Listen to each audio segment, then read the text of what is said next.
इस पीआर ने अपने इंटरव्यू में 3 झूठ बोले थे, वो तीनों मैंने आपके सामने रखे और मैंने आपको बताया कि गलत बयानी उन्होंने की है और वो भी साबित हो जाएगा थोड़े दिनों में दोबारा, क्योंकि एक बड़ा ऑपरेशन खैबर पख्तूनख्वा में करने की तैयारी हो रही है और ये झूठ दोबारा पकड़ा जाएगा।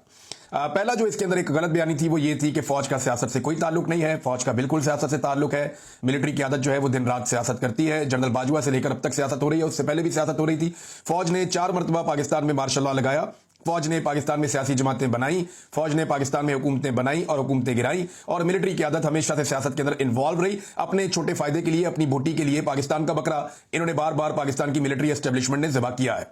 तो फौज का सियासत में किरदार है और अभी जो हुकूमत आई बैठी है इसको भी इक्तदार में फौज लेकर आई है। 17 सीटें जीतने वाला पाकिस्तान का वज़ीर आज़म बना हुआ है और उसको अब 2/3 अक्सरियत भी दिलवा दी गई है। और मैंने कल भी ये कहा था कि अगर इसी तरह माहौल चलता रहा तो ये 100% अक्सरियत भी दिलवा देंगे। आइन का हुलिया बिगाड़ने के लिए क्या कुछ नहीं किया गया और ये फौज ने किया है। मिलिट्री एस्टेब्लिशमेंट ने बंदे अगवा करवाए, बंदे जबरी तौर पे लापता करवाए, एमएनएस की फैमिलीज तक को हिरासा किया गया, उठाकर लोगों को हफ्ज़े बेजा में रखा गया और फिर एक आईनी तरमीम जबर के जरिए मंजूर करवाई गई। अब तो 2/3 अक्सरियत उन्होंने हासिल कर लिया, वो कर सकते हैं।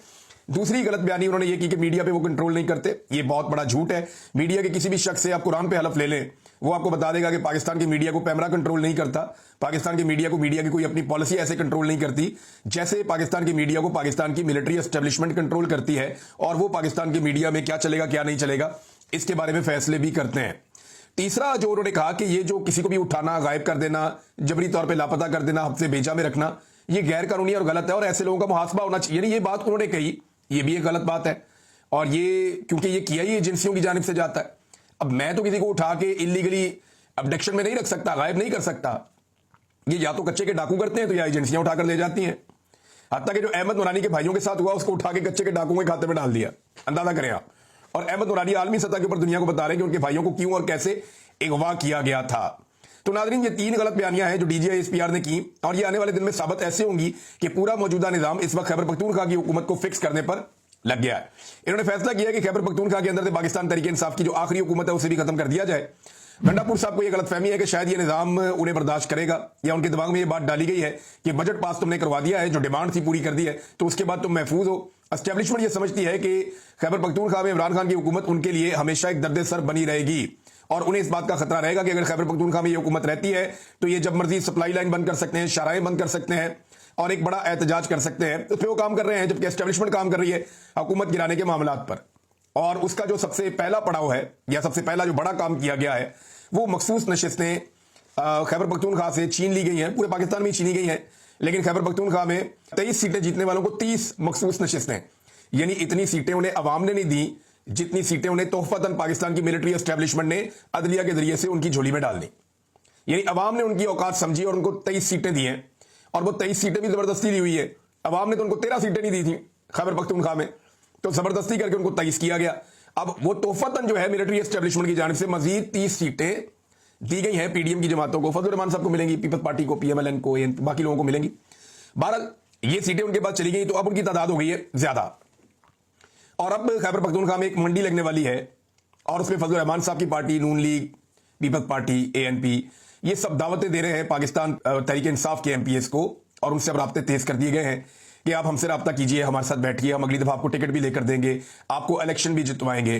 देखें, हम भी तो इलेक्शन जीत कर आए, हमारी पार्टियां भी इलेक्शन जीती हैं और अगली मरतबा एस्टेब्लिशमेंट किसी सूरत भी गारंटी कर रही है कि खैबर पख्तूनख्वा में पीटीआई की हुकूमत नहीं बनने देंगे। लिहाजा आइए और हमारे साथ बैठिए, आपका जो सियासी मुस्तकबिल है वो महफूज रहेगा। और पीटीआई को तो वैसे ही खत्म करने वाले हैं, तो इस किस्म की बातें करके पाकिस्तान तहरीक इंसाफ के एमपीएस को राम किया जा रहा है कि आए जनाब। और अभी एक और भी कार्रवाई होगी आने वाले दिनों में, आप देखेंगे कि कुछ पाकिस्तान तहरीक इंसाफ के एमपीएस को फारिग भी किया जाएगा दबाव बढ़ाने के लिए, और जिन्हें फारिग किया जाएगा उनकी जगह पे जिमनी इलेक्शन में अपने बंदे लाने की कोशिश भी की जाएगी। तो ये गंडापुर साहब की कमजोरियां जो उनके सामने आ रही है, उन्हें लगता था कि वो एस्टेब्लिशमेंट को राम कर लेंगे, इमरान खान साहब को भी बाहर निकाल लेंगे और डील वील कर लेंगे, कोई मामला बन जाएगा।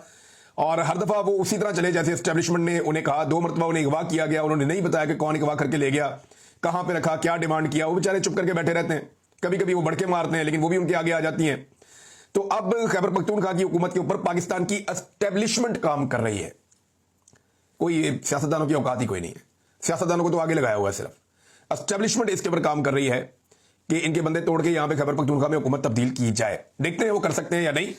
एक और जो बड़ी खबर है वो नाज़रीन, डीपीओ सवाबी किसको लगाया गया।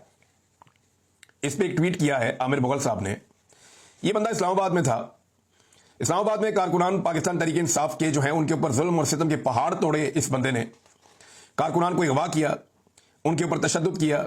इमरान खान, बुशरा बीबी, अलीमा खान, अली अमीन गंडापुर, उमर अयूब, शिबली फराज समेत पूरी खैबर पख्तूनख्वा काबीना पर पुलिस कांस्टेबल के कत्ल का झूठा मुकदमा भी इसने बनाया और रेंजर्स के कत्ल का मुकदमा भी इसने बनाया। इकदाम कत्ल के मुकदमात भी इसने बनाए। अगवा, चोरी और डकैती और दीगर मुकदमात भी इसने बनाए। दहशत गर्दियों के मुकदमात भी इसने बनाए। बगावत के झूठे मुकदमात भी इसने दर्ज करवाए। और ये जो एसपी है खान ज़ेब मोहम्मद, इसे इस्लामाबाद से ट्रांसफर कर दिया गया।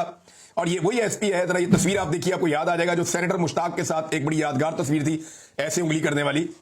ये वही एसपी है जिसके अंदर रऊनत आपको नजर आ रही थी कि ये फलस्तीनियों के हक में भी किसी को निकलने नहीं देता था। जालिम और जाबिर के तौर पे इसको इस्लामाबाद में याद रखा गया। अब इसको सीधा ट्रांसफर करके डीपीओ स्वाबी तैनात कर दिया गया है ना कमाल कि जिस पॉलिटिकल पार्टी और जिस पॉलिटिकल पार्टी के लीडर को मारा, उसी पॉलिटिकल पार्टी के वजीर आला ने उसको तोहफतन इनाम के तौर पे स्वाबी जैसे इंपॉर्टेंट जिले का डीपीओ लगा दिया। है ना मजेदार, कमाल चीज है ना। अभी आप और एंजॉय करेंगे। ये जो स्वाबी है ना, ये खैबर पख्तूनख्वा से आते हुए आखिरी जिला है। इसकी बड़ी इंपॉर्टेंस है एहतजाज की सूरत में, शाराएं बंद करने की सूरत में, रुकावटें पैदा करने की सूरत में। और यहां से सप्लाई लाइन भी आती है। और इसलिए क्योंकि वफाक अब यह समझता है कि खैबर पख्तूनख्वा में एक एहतजाजी तहरीक शुरू हो रही है, तो अपने बंदे फटाफट, जो आजमूदा बंदे हैं, तगड़े बंदे हैं अपने, उनको ले जाके खैबर पख्तूनख्वा में एडजस्ट करो। तो खैबर पख्तूनख्वा में वफाक ने अपनी मर्जी के बंदे पहले भी एडजस्ट किए हुए हैं। जो रही सही कसर है वो पाकिस्तान की इंटेलिजेंस का जो पूरा एक सिस्टम है वो अब पूरी कर रहा है।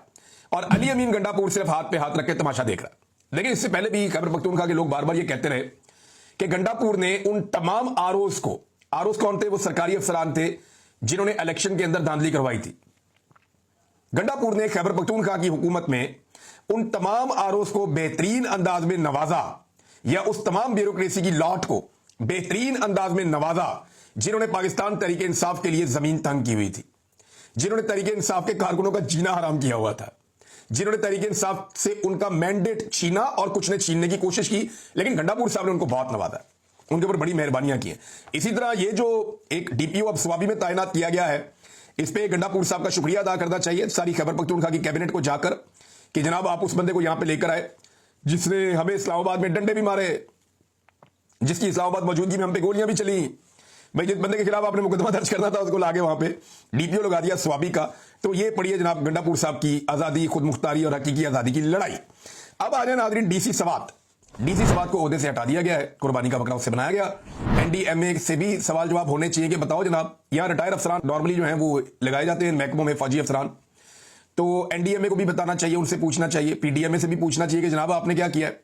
रेस्क्यू वालों से भी पूछना चाहिए कि भाई तुम्हारा 5 किलोमीटर पे दफ्तर है, तुम्हें ज्यादा 5 से 10 मिनट लगते हैं आने में, 5-7 मिनट लगते हैं, 1.5 घंटा लोग इंतजार करते रहे, वहां मरते रहे। लोग खड़े होकर वहां वीडियो बनाते रहे कि यार ये लोग मर जाएंगे, इन्हें बचा लो, कोई सामान ले आओ, कोई रस्से ले आओ, कोई चीज ले आओ, लाके इनको बचाओ। लेकिन किसी ने कुछ नहीं किया। बहरहाल डीसी स्वात को ओहदे से हटाया गया है और डीसी स्वात को ओहदे से हटाने का जो नोटिफिकेशन है वो वजीर आला खैबर पख्तूनख्वा की जानिब से जारी किया गया है उनकी डायरेक्शन के ऊपर। और चीफ सेक्रेटरी ने जो है गवर्नमेंट ऑफ खैबर पख्तूनख्वा के, उन्होंने नोटिफिकेशन जारी कर दिया है। अब नया डीसी वहां पे तैनात कर दिया गया, ये वाला डीसी वहां से हटा दिया गया।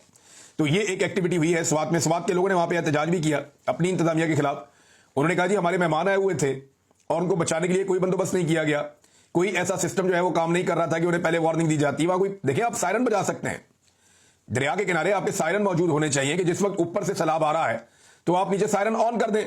उस सायरन की आवाज सुनते ही लोग खतरे का सायरन सुनेंगे, बाहर निकल आएंगे। छोटी सी बात है, हर साल इतने हादसे हो जाते हैं, 75 अफराद इस दफा यहां बह गए हैं, वहां नारायण के अंदर लगातार इस तरह के हादसा हो रहे हैं।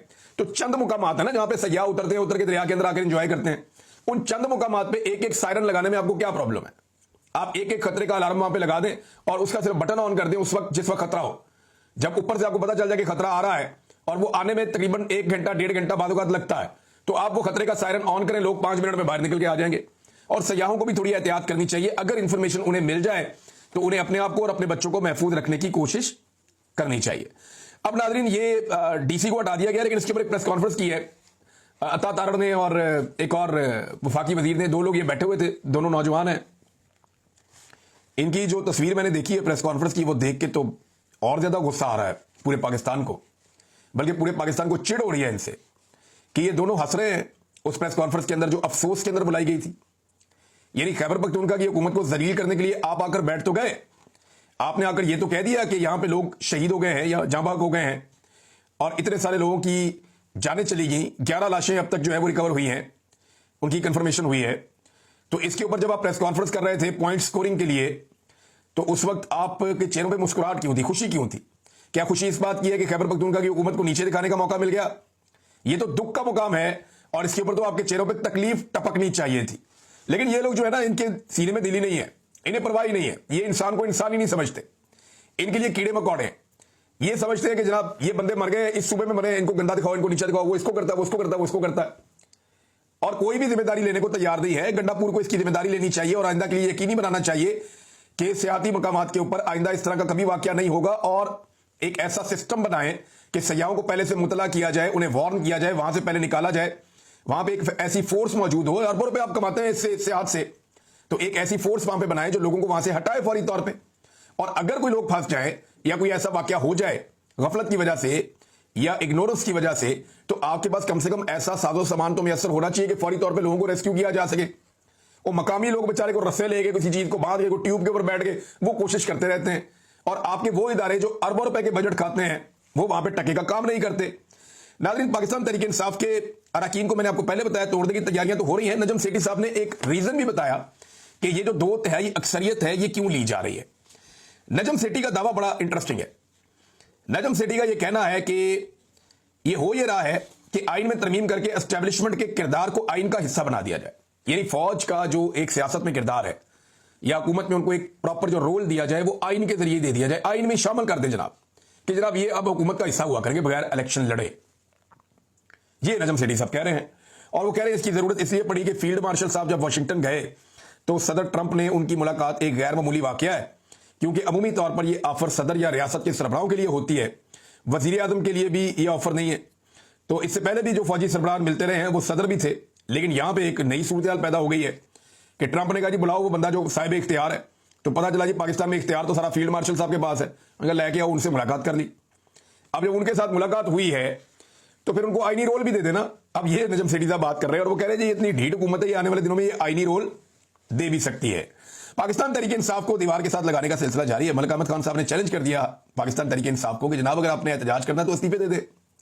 تحریک انصاف کے لگ بھگ 26 اراکین کے 15 سیشنز کے لیے جو ہے وہ رکنیت ہی معطل کر دی ہے کہ جی انہوں نے احتجاج کیا مریم نواز کے خلاف اور انہوں نے مریم نواز کی توہین کر دی ہے, لہذا ان کی رکنیت ہی معطل ہوگی. اندازہ کریں یہ پاکستان میں ڈیموکریسی چل رہی ہے اور اسپیکر جذباتی تقریر کر رہا ہے پنجاب والا, بیٹھ کے چوڑا ہو گیا کہ جناب بہت بڑا کارنامہ کر دیا, کہتے ہیں استعفے دو. یعنی اگر تم نے احتجاج کرنا ہے تو استعفے دو. بھئی یہ جب وہ باہر احتجاج کرتے ہیں کہتے ہیں جی اسمبلی کا استعمال کریں, آپ اسمبلی میں کیوں نہیں آتے, آپ کو آ کے وہاں پہ احتجاج کرنا چاہیے, وہاں پہ آ کے آپ کو اپنا آواز اٹھانی چاہیے. جب وہ اسمبلی میں آ کے آواز اٹھاتے کہتے ہیں جی اگر احتجاج کرنا ہے تو استعفے دو اور باہر جا کے احتجاج کرو. یہ نہ ادھر کھڑے ہوتے ہیں نہ ادھر کھڑے ہوتے ہیں, ان کے پیروں میں کھڑے ہونے کے لیے جگہ ہی نہیں ہے ان کے پاس. ان کے پاس ایسی زمین ہی نہیں ہے جس پہ اپنے پاؤں ٹکا سکیں, یہ ہوا میں معلق ہے. یہ فارم 47 کی جعلی حکومت دھڑم سے گر جائے گی اور یہ عوام نے ڈیسائیڈ کرنا ہے. جس دن عوام نے فیصلہ کر دیا کہ انہوں نے نکلنا ہے اور انہوں نے اپنا حق چھیننا ہے, تو جو مرضی آ جائے, چاہے ملٹری اسٹیبلشمنٹ آ جائے, چاہے ساری کی ساری انتظامیہ آ جائے, چاہے پاکستان کی ساری لا انفورسمنٹ آ جائے, جو مرضی ہو جائے, عوام چند گھنٹوں کے اندر اپنا حق لے سکتی اگر وہ کھڑی ہو جائے. ہم نے دیکھا بنگلہ دیش میں, دنیا کے کئی اور ممالک میں لوگ اپنا حق لیتے رہے ہیں. ناظرین, اعتزاز احسن صاحب نے دودھ کا دودھ اور پانی کا پانی کیا ایک سٹیٹمنٹ دے کے. اعتزاز احسن صاحب کہتے ہیں کہ عدالتوں میں وہی فیصلے ہوتے ہیں جو آرمی چیف چاہتا ہے. باجوہ نے بھی نواز شریف سے ڈیل کی تھی کہ میں 2 ٹرم لوں گا, اور نواز شریف نے اپنی پارٹی کے لوگوں کو کہا تھا کہ صبح ناشتہ کر کے جاؤ اور جا کر سارے جنرل باجوہ کے حق میں ووٹ ڈال کر آؤ تاکہ جنرل باجوہ کو ایکسٹینشن مل جائے. اب اس کے اندر پی ایم ایل این شامل تھی نا, یہ اس وقت یہ ڈیل ہو گئی تھی. ایکچولی جو ڈیل ہوئی تھی یہ اس وقت ہوئی تھی. ناظرین, مارک بلوچ صاحبہ کا ایک ٹویٹ سامنے آیا ہے, یہ بڑا انپورٹنٹ ہے, میں چاہتا ہوں کہ آپ کو میں پڑھ کے سناؤں. ان کے ساتھ بہت زیادتی ہو رہی ہے, بڑا ظلم ہو رہا ہے. بلوچستان میں جبری گمشدگیوں کے حوالے سے ہم سب کو آواز اٹھانی چاہیے, اس پہ بار بار بات کرنی چاہیے. حکومت کسی کی بھی ہو, اس ایشو کو پیچھے نہیں جانا چاہیے, کیونکہ جبری گمشدگی کتنا بڑا دکھ اور کتنی بڑی تکلیف ہے آپ سوچ بھی نہیں سکتے. ڈاکٹر دین بلوچ جو ہیں ان کو پتہ نہیں کتنے سال ہو گئے, 15 سال میں سن رہا تھا, کتنے سارے لوگ ہیں وہ 10 سال سے 12 سال سے غائب ہیں. وہ ابھی تک ان کا پتہ ہی نہیں چلا وہ کس کے پاس ہے, اور جبری طور پہ انہیں لاپتہ کیا ہوا ہے, اور الزام ہے پاکستان کے ریاستی اداروں پر, لیکن وہ پروں پہ پانی نہیں پڑنے دیتے. اب مارک بلوچ کا کیس آپ دیکھ لیں. ڈاکٹر مارک بلوچ ہے کون؟ وہ یہ کہتی ہے کہ جبری طور پہ انسانوں کو گمشدہ نہیں کیا جانا چاہیے, وہ یہ کہتی ہے کہ ظلم اور جبر کا سلسلہ جو ہے وہ بند کیا جائے بلوچستان میں. وہ بلوچستان کے حقوق مانگتی ہیں, وہ بلوچستان کے وسائل پر بلوچستان کے نوجوانوں کا حق مانگتی ہیں. وہ یہ کہتی ہے کہ بلوچستان کو اس کا حق دیا جائے, لیکن نہیں دیا جاتا. اب یہی جو انسانی حقوق کے لیے آواز اٹھانے والی خاتون ہے, ان کے اپنے انسانی حقوق سلب کر دیے گئے ہیں. مارنگ بلوچ, دنیا جو ہے وہ اعتراف کر رہی ہے کہ پاکستان کی یہ بیٹی انصاف, قانون اور ہیومن رائٹس کے لیے بہترین ایفرٹ کر رہی ہے, لیکن پاکستانی کیا کر رہے ہیں اس کے ساتھ یہ دیکھیں آپ. ڈاکٹر مارنگ بلوچ اور ان کے ساتھی 3 MPO کی مدت ختم ہونے کے باوجود غیر قانونی طور پر قید میں ہے, یعنی کوئی قانون پاکستان میں ایگزسٹ ہی نہیں کرتا. بلوچ یکجہتی کمیٹی کی رہنما ڈاکٹر مارنگ بلوچ اور بیبو بلوچ کو 22 مارچ 2025 کو غیر قانونی طور پر گرفتار کر کے کوئٹہ کی ودا جیل میں 3 MPO کے تحت قید کیا گیا تھا. قانون کے مطابق 3 MPO کے تحت کسی بھی شخص کو صرف 90 دن تک حراست میں رکھا جا سکتا ہے. 22 جون کو یہ مدت مکمل ہو چکی ہے. آئینی تقاضے کے مطابق اس مدت کے بعد ایک بورڈ جس کی سربراہی ہائی کورٹ کے جج کریں گے تشکیل دیا جانا ضروری ہے تاکہ زیر حراست افراد کو پیش کیا جا سکے اور ان کی حراست کا مزید فیصلہ کیا جا سکے یا انہیں رہا کیا جا سکے. لیکن ڈاکٹر مارنگ بلوچ کے معاملے میں نہ کوئی بورڈ تشکیل دیا گیا اور نہ ہی انہیں پیش کیا گیا. یہ ہے پاکستان میں رول آف لا, یہ ہے قانون کی حکمرانی کہ ایک طریقہ کار موجود ہے کہ 3 مہینے سے زیادہ آپ نہیں رکھ سکتے کسی کو. اگر آپ رکھیں گے تو ہائی کورٹ کے جج کا ایک بورڈ بنے گا, وہاں پہ جا کے فیصلہ ہوگا. وہ بن ہی نہیں رہا. 22 جون کو ان کی مدت پوری ہو گئی ہے, وہ ابھی تک اندر ہی ہے. اور آج جب میں آپ سے بات کروں تو 28 جون ہے, ایک ہفتہ اوپر ہو گیا. 22 جون کو جب قید کی مدت مکمل ہونے پر ہم ڈاکٹر مارنگ بلوچ کے اہل خانہ جیل پہنچے تو جیل سپرنٹینڈنٹ نے مبہم انداز میں بتایا کہ 3 MPO کی مدت میں 15 روز کی توسیع کی گئی ہے. جبکہ ہم نے پوچھا کہ بورڈ کب بیٹھا تھا اور ڈاکٹر مارنگ اور دیگر کو کب پیش کیا گیا تو سپرنٹینڈنٹ جیل نے کوئی تسلی بخش جواب نہیں دیا. 3 دن مسلسل جیل کے چکر کاٹنے کے بعد ہمیں ایک نوٹیفیکیشن دکھایا گیا جس میں 3 MPO کی 15 روزہ توسیع کا ذکر تھا, مگر اس نوٹیفیکیشن کی کاپی دینے یا اس کی تصویر دینے کی اجازت نہیں دی گئی. یہ بربریت ہوگی تو بلوچستان میں تحریکیں اٹھیں گی نا. جب وہاں کوئی قانون ہی نہیں ہے تو لوگ کہاں جائیں گے پھر آگے مارنگ بلوچ کے ٹویٹر اکاؤنٹ سے یہ بیان شیئر کیا گیا ہے. اس میں یہ لکھا گیا کہ جب ہم نے اس نوٹیفیکیشن کی مصدقہ کاپی کے لیے بلوچستان ہائی کورٹ کے رجسٹرار سے رجوع کیا تو ہمیں صاف انکار کر دیا گیا. ہم نے ایک درخواست رجسٹرار ہائی کورٹ اور ایک درخواست ہوم ڈپارٹمنٹ میں جمع کروائی ہے, لیکن آج ایک ہفتہ مکمل ہونے کے باوجود نہ تو ہمیں نوٹیفیکیشن فراہم کیا جا رہا ہے اور نہ ہی مارنگ بلوچ اور ان کے ساتھیوں کو رہا کیا جا رہا ہے. ہم سمجھتے ہیں کہ اس ریاست میں جنگل کا قانون نافذ ہے. آئین, ملکی قوانین اور بین الاقوامی انسانی حقوق کے اصولوں کو مسلسل پامال کیا جا رہا ہے. پچھلی 3 مہینے سے بلوچستان کی ایک توانا سیاسی آواز اور بین الاقوامی سطح پر تسلیم شدہ انسانی حقوق کی علمبردار ڈاکٹر مارنگ بلوچ اپنے ساتھیوں سمیت بلا جواز قید میں ہے. اس معاملے میں بلوچستان ہائی کورٹ بھی مکمل طور پر بے بس دکھائی دیتی ہے. نہ صرف یہ کہ ان رہنماؤں کو غیر قانونی طور پر قید میں رکھا گیا ہے, بلکہ ایک مشکوک نوٹیفیکیشن میں ہائی کورٹ کا نام استعمال کیا جا رہا ہے جس پر عدالت کوئی کارروائی کرنے سے قاصر ہے. یعنی عدالت بھی انصاف نہیں دے گی تو لوگ کہاں جائیں گے؟ اس سے زیادہ اور زیادتی کیا ہو سکتی ہے جو پاکستان میں لگاتار ہوتی چلی آ رہی ہے اور کوئی اس زیادتی کو روکنے کے لیے تیار نہیں ہے. ناظرین, حکومت کا پیش کیا ہوا جو بدترین بجٹ ہے اسے پاکستان پیپلز پارٹی غیر مشروط طور پہ, یعنی کوئی ایسی چیز پاکستان پیپلز پارٹی حاصل کرنے میں ناکام رہی. یہ صرف کہانیاں ہیں کہ ہم نے عوام کے لیے ریلیف لیا ہے. ٹکے کا ریلیف لیے بغیر بلاول زرداری نے اور آصف زرداری نے سر جھکا کر یہ بجٹ پاس کروا اور اس کا فیصلہ ہو گیا. اب تک لیے اتنی, اپنا خیال رکھیے گا, اپنے چینل کا بھی. اللہ حافظ.